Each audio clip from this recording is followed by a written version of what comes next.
Hello and welcome to this channel everyone. मेरा नाम है जितेन और आप देख रहे हैं घुमक्कड़ फैमिली। आज के इस वीडियो में हम डिस्कस करने जा रहे हैं कैश या card. So whenever you travel to an international country, आपके दिमाग में एक कंफ्यूजन हमेशा रहती है कि कितना कैश लेकर के जाएं और क्या अपने साथ एक फॉरेक्स कार्ड लेकर के जाएं या ना लेके जाएं। मेरी इस ट्रिप से पहले मैं जब भी फॉरेन कंट्रीज़ में गया हूँ, मैं कभी भी कोई फॉरेक्स कार्ड नहीं लेके गया हूँ and there are number of reasons behind that. जहाँ तक मैंने फॉरेक्स कार्ड्स के बारे में सुना था, उनमें बहुत सारे हिडन एक्सपेंसेस होते हैं। इससे पहले 3 बार मैं देश से बाहर गया हूँ, लेकिन मैंने कभी भी फॉरेक्स कार्ड का यूज़ नहीं किया है। सो आप लोगों ने अगर इंटरनेशनल ट्रैवल किया है तो आप लोगों को मालूम होगा कि इंडियन करेंसी इंडिया से बाहर एक्सेप्टेबल नहीं होती है। सो अगर आप बाहर जा रहे हैं तो या तो आपको उस देश की करेंसी एक्सचेंज करा करके अपने साथ लेके जानी पड़ेगी, या फिर आपको यूएस डॉलर अपने साथ लेकर के जाने पड़ेंगे और यूएस डॉलर को आप दोबारा से बाहर जा करके एक्सचेंज कराएंगे। अब इसमें एक परेशानी है, आपके डबल खर्चे हो जाते हैं, क्योंकि आप पहले अपने देश में इंडियन करेंसी को यूएस डॉलर में कन्वर्ट कराते हैं, फिर आप जिस देश में जा रहे हैं वहाँ पर यूएस डॉलर से उस देश की करेंसी को फिर से एक बार एक्सचेंज कराते हैं, तो ये आपका डबल खर्चा हो जाता है। Now to avoid this there are lot of forex cards in the market. वैसे तो हमारे सभी लीडिंग बैंक्स जो हैं वो फॉरेक्स कार्ड प्रोवाइड कराते हैं, जिनमें से कुछ फेमस हैं ICICI bank, Axis bank, HDFC bank. But मैंने जब इन बैंक्स के फॉरेक्स कार्ड्स को देखा और एनालाइज़ किया तो पाया कि इनमें फॉरेक्स कन्वर्जन रेट काफ़ी हाई रहता है and there are some other charges also attached to these cards. तो मैं इन कार्ड्स को अपने साथ नहीं लेके आना चाहता था। While researching about forex cards, I found 2 good forex cards which I am gonna tell you about in this video further. उनमें से पहला कार्ड है Niyo global credit card. So if you can see, this is the Niyo global credit card. Niyo global का card actual में provide कराता है state bank of Mauritius, और पिछले कुछ टाइम से मैंने बहुत सारे यूट्यूबर्स को देखा था इस कार्ड को प्रमोट करते हुए। But couple of months back I heard a news that neo global card को इंडियन गवर्नमेंट ने बैन कर दिया है for international transactions.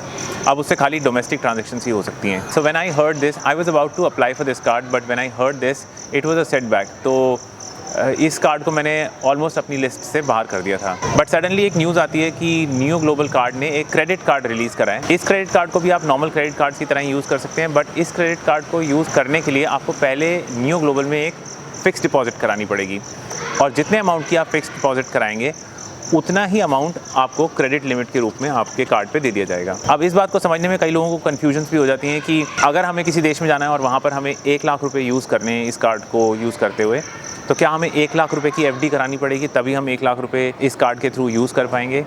So I was also thinking about same, since mine is a long trip, और मैं नहीं चाहता था कि मैं कोई एफडी कराऊँ इतनी बड़ी, जिस पे रेट ऑफ इंटरेस्ट भी मुश्किल से 6 या 7% ही मिलता है, और फिर मैं इस कार्ड को आकर के यूज़ करूं। सो ये सोचते हुए मैंने इस कार्ड को एज अ सेकेंडरी कार्ड ही सोचा, और मैं इस कार्ड को अपने साथ वियतनाम लेकर के आया हूं। तो मैंने ये सोचा था कि इस कार्ड को मैं as a secondary card emergency में ही यूज़ करूंगा। तो मैंने इस कार्ड पे एक 5,000 रुपये की एफडी कराई, जिससे मुझे क्रेडिट कार्ड पे 5,000 रुपये की लिमिट मिल गई। अब जब मैं यहाँ वियतनाम पहुँचा तो मैं एक लोकल 7-Eleven स्टोर पे गया, मैंने वहाँ इस कार्ड को स्वाइप कराया, बट कोई पिन नहीं मांगी गई और मेरी ट्रांजैक्शन एकदम स्मूथली हो गई। बट मैंने क्या किया कि मैंने वापस घर आते ही इस कार्ड पे, तो मैंने जो 500 रुपये की जो परचेजिंग करी थी, उस 500 रुपये की पेमेंट मैंने साथ साथ ही अपने गूगल पे अकाउंट से इस नियो ग्लोबल क्रेडिट कार्ड की पेमेंट कर दी।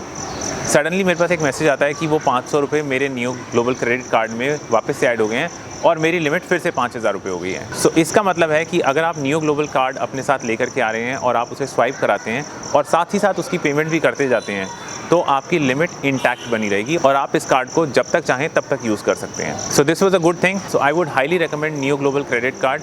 If you are coming to a foreign country, do bring Niyo global credit card with you.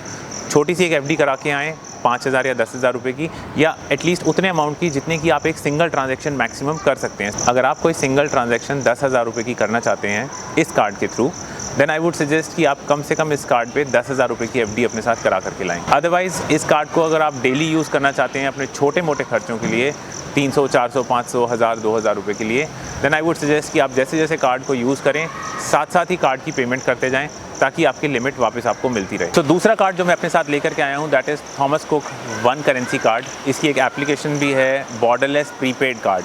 अब थॉमस कुक का वन करेंसी कार्ड, जिस एजेंट के थ्रू मैंने अपनी करेंसी INR से USD में कन्वर्ट कराई थी, उसी वेंडर ने मुझे इस कार्ड को सजेस्ट किया था। This was Thomas cook one currency card. जिस दिन मैंने अपनी करेंसी इंडिया में एक्सचेंज कराई थी, उस दिन US डॉलर से INR का रेट था 82 रुपीज़ 50 पैसे। मुझे जो कैश दिया गया वो दिया 83 रुपीज़ 50 पैसे पे, और मुझे जो कार्ड में बैलेंस लोड करके दिया, उसका रेट दिया 83 रुपीज़। तो मुझे वहाँ पे 50 पैसे की बचत हो गई पर डॉलर। तो जिस एजेंट के थ्रू मैंने ये करेंसी कन्वर्ट कराई थी, उन्होंने मुझे सजेस्ट किया कि मुझे जितना भी पैसा अपने साथ लेकर जाना है उसमें से 50% मैं कैश लेके जाऊँ और 50% मैं इस थॉमस कुक कार्ड के थ्रू लेके जाऊँ। क्योंकि मैं न्यू ग्लोबल कार्ड को कोई ऑप्शन मान ही नहीं रहा था, उसको मैं एज अ सेकेंडरी कार्ड मान के चल रहा था। इसलिए मैं जो भी पैसा अपने साथ लेकर के आया हूँ वो 50% कैश और 50% थॉमस कुक कार्ड में लेकर के आया हूँ। थॉमस कुक कार्ड भी न्यू ग्लोबल की तरह ही बिल्कुल स्मूथली चल रहा है, पर दोनों ही कार्ड में एक प्रॉब्लम है कि दोनों ही कार्ड में कोई पिन नंबर नहीं मांगा जा रहा है। हालांकि जब मुझे थॉमस कुक कार्ड मिला था और जब मुझे न्यू ग्लोबल का कार्ड भी मिला था, दोनों में मुझे पिन इनके साथ ही मिली थी।